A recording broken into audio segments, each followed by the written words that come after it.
মৰিগাঁও দন্দুৱা গাঁও পঞ্চায়তৰ 10 নং ৱাৰ্ডত সংঘটিত PMAY গৃহ আবণ্টনত কেলেংকাৰীৰ শীৰ্ষক বাতৰি বিভিন্ন সংবাদ মাধ্যমত প্ৰচাৰ হোৱা সন্দৰ্ভত দন্দুৱা পঞ্চায়তসমূহৰ কৰ্মকৰ্তাৰ গৈ পঞ্চায়তৰ সভাপতি প্ৰৱেশ্বৰ পাটৰে এক সংবাদমেল সম্বোধন কৰি খণ্ডন কৰিলে PMAY ঘৰৰ নামত ধন দাবীৰে মনে সজা অভিযোগ।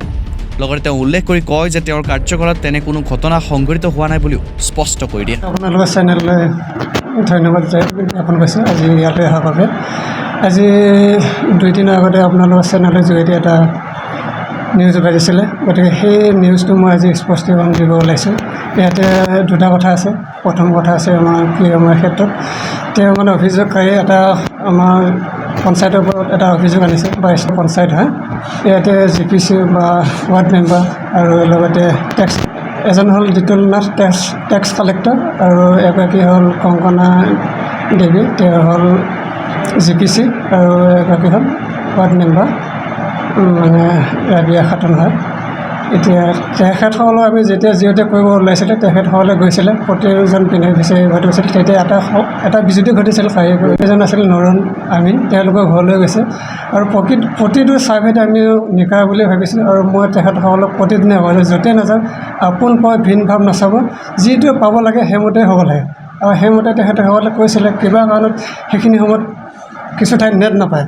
নেট লগোৱাৰ ফলত আমি 2-3টা ফটো লৈ এঠাইত মানে ওখ ঠাইত বা কোনোবা ঠাইত আহি মানে আপলোড দিয়া হয়। তেনেকুৱা ক্ষেত্ৰত তেওঁ মানে কেঁচা লিষ্টত আহিব লাগিছিল, পকা লিষ্টত অহা বুলি আমি গম পাইছোঁ বৰ্তমান। কিন্তু আচলতে পকা লিষ্টত বুলিও ক'ব নোৱাৰে, তেওঁৰ কিবা এটা অপশ্যন আছে।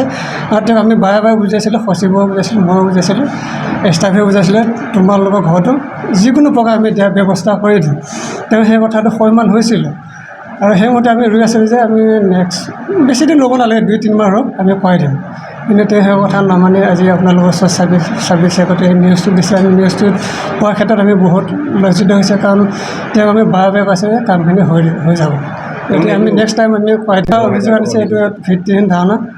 সেইটো 100% মোৰ বিশ্বাস আছে। তেওঁ কাটক বুলি ষ্টাফে কাটা নাই সেইটো, আৰু কাটা বুলি তেওঁ মোক আগত কৈছে যে সেইটো কেতিয়া কাটা নাই, কিবা এটা ভুলবশতঃ হৈছে। মানুহ মাত্ৰে ভুল থাকেই, সেইটো সকলোৱে জানে।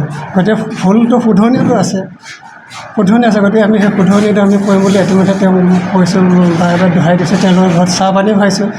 গতিকে তেওঁ এতিয়া কি আলম লৈ আগবাঢ়িছে এইটো কথা নাজানো। তাৰ লগতে আৰু এটা আছে, 2 নম্বৰ কথা হ'ল মানে পঞ্চায়তৰ ষ্টাফে টকা 20,000 বিচাৰিছে, 20,000 বিনিময়ত আমাৰ ঘৰটো কটন কৰিছে, তেনেকুৱা এটা অভিযোগ হৈছে।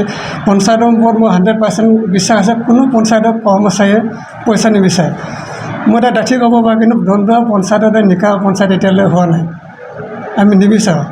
আৰু লগতে যি আমাৰ GPC আছে আৰু কি কয় আমাৰ ৱাৰ্ড মেম্বাৰ আছে, টেক্স কালেক্টৰ আছে, তেওঁলোককো কৈছে যে তেওঁলোকে 10,000 টকা বিচাৰিছে, তেওঁলোকে 10,000 টকা দিব নোৱাৰে, বিনিময়ত কেঁচা লিষ্টটো পকা ঘৰত দিছে। এইটো সম্পূৰ্ণ ভিত্তিহীন, মই জানো। তেওঁলোকৰ পৰা মই তদন্ত লৈছোঁ। মৰিগাঁৱৰ পৰা সুব্ৰত কুণ্ডুৰ ৰিপৰ্ট, নিউজ নেষ্ট।